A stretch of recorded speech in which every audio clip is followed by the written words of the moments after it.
up guys? Good morning. Nandito sa may B-Foams Paranaque, mga kaidol, may bit ng its empty helmet mga kaidol. So pagandaan ng motor dito sa Idol. Siyempre isa ng motor natin dyan.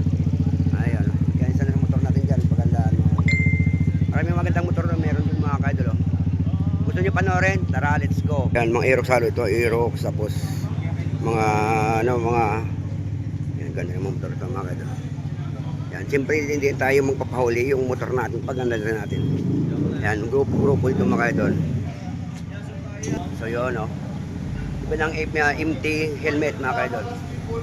So yun, nasa B-Foams Paranaque ito na January 24 mga kaidol. So yun, shout out dyan, no. So yun, let's go. Fully helmet na motor natin. Yan. Yan po pa si Tanggol. Tanggol pa. Yan po pa uli yan. Yan. Mayroon tayong libre food sa empty helmets. Yan. Then makita sa may chicks inasal mga kaidol. Yan. Siyempre sa shoutout sa organizer natin. Yun kausap nga. Yan ni sir. Shoutout sa organizer. Yan. Thank you sir sa food. Thank you po. Kain po tayo mga kaidol. Let's go.